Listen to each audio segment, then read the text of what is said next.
નમસ્કાર મિત્રો, સ્વાગત છે તમારું અમારી યુટ્યુબ ચેનલ છોડ સાહિત્ય અને શિક્ષણમાં. હું છું પ્રોફેસર આર કે વાળા અને આપના માટે લાવ્યો છું ઝવેરચંદ મેઘાણીના વાર્તા સંગ્રહ સૌરાષ્ટ્રની રસધાર ભાગ 4માંથી એક દોસ્તીનું નિરૂપણ કરતી એક સુંદર લોકવાર્તા. વાર્તાનું નામ છે અણનમ માથા. વાર્તા છે સૌરાષ્ટ્રના આંબરડી ગામની.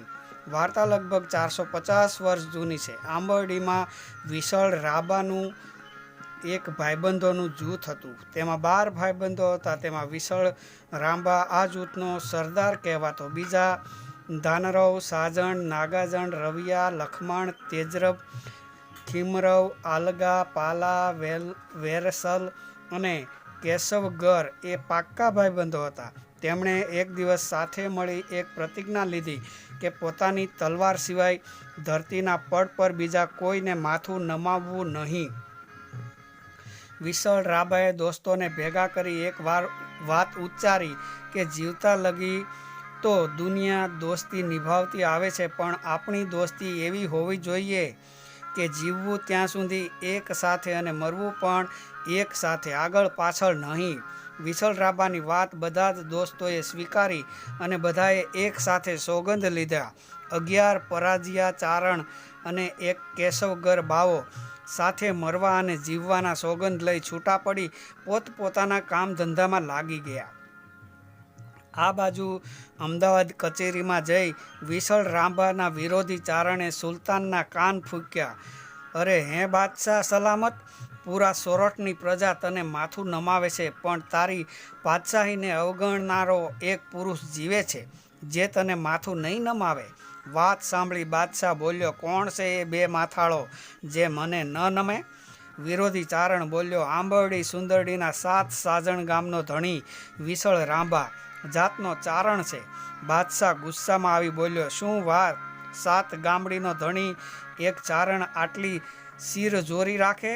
એની પાસે કેટલી ફોજ? ફોજ બોજ કાંઈ નહીં. અલ્લાહના ફરિશ્તા એક પોતે અને 11 એના ભાઈબંધો. તેનું અભિમાન આસમાન સુધી પહોંચ્યું છે. બાદશાહને બેફામ ગાળો આપે છે. વિરોધી બાદશાહના કાન ફૂંકવામાં બાકી રાખતો નથી. ગુસ્સામાં બાદશાહે ફોજને હંકારવા હુકમ દીધો. અલ્લાહના કાળદૂત ધરતીને કડાકા લેવડાવતો આંબરડી ગામ પર આવ્યો અને ગામની સીમમાં તંબુ તાણી બેઠો છે અને વિશળ રાંબાને બોલાવવા ફરમાન કર્યું. વિશળ રાંબા પોતાના ખેતરમાં સાથી હાકે છે. એવા સમયે ઘોડેસવાર આવી સમાચાર દીધા કે બાદશાહ પાદરમાં બેઠો છે અને તમને મળવા બોલાવે છે. વિશળ રાંબા સાથી છોડી પોતાના ઘરે જાય છે અને ત્યાર પછી બાદશાહને મળવા જાય છે. વિશળ રાંબા તંબુમાં દાખલ થાય છે. જ્યાં ઉમરાઓ અદબ ભીડી શિર ઝુકાવે ત્યાં 7 ગામડીના ધણી એક ચારણે એક હાથે આડી તલવાર ઝાલી અને બીજે હાથે સલામ કરી, પણ માથું ન ઝુકાવ્યું. સુલતાને નાખોરા ફૂલાઈ પડકાર કર્યો, વિશળ ગઢવી, સલામ કોની કરી? સલામ તો કરી આ શક્તિની, અમારી તલવારની. સોરઠના હાકેમને નથી નમતા? શું કામ નમું? માણસને શું કામ નમે?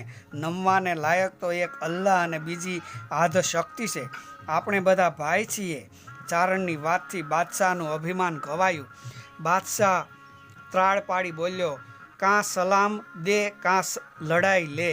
વિશળ રાંબા હસતા હસતા બોલ્યો, લડાઈ લીધી, હમણાં જ લીધી. મોતની બીક નથી મને, પણ મારી એક શરત છે.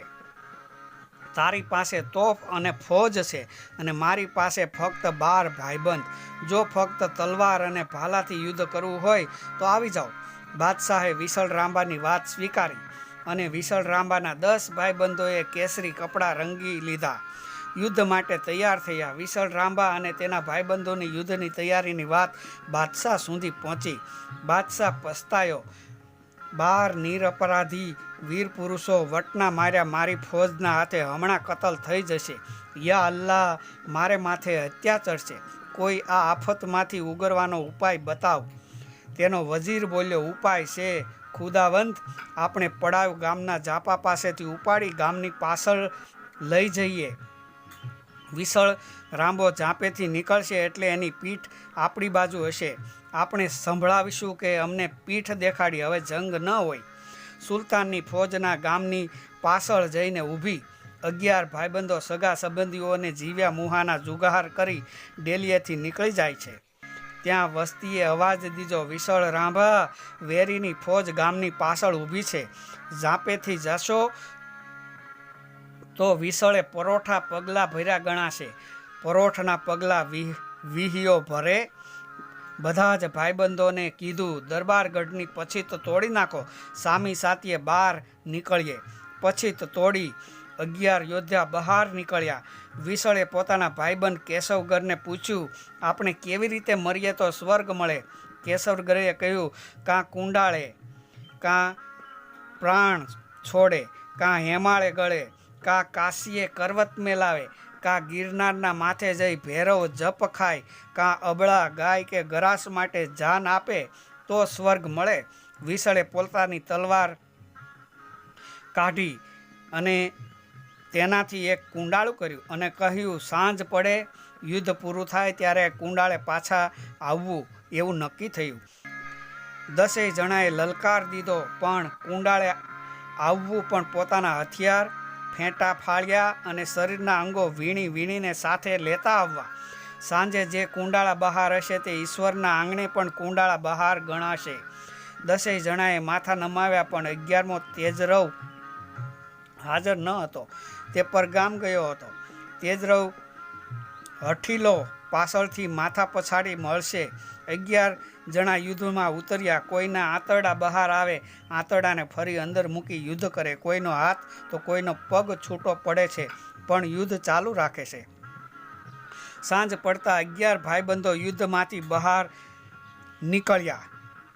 કોઈ પગે ઠેકતો આવે છે, કોઈ આંતરડા ઉપાડતો આવે છે, કોઈનું ધડ હાથમાં માથું લઈને દોડે છે. બધા કુંડાળે આવે છે. બધા એ ઓતરાદા ઓંસિકા કર્યા અને સામસામા રામ રામ કરી પડખ પોઢ્યા. સાંજે ગાડું લઈ તેજરવ ગામમાં આવે છે. તેને આજના બનાવની કશી ખબર નથી. પાદર આવી લોહીની નીકો જોઈ વાતની ખબર પડતા તેજરવ દોડ્યો.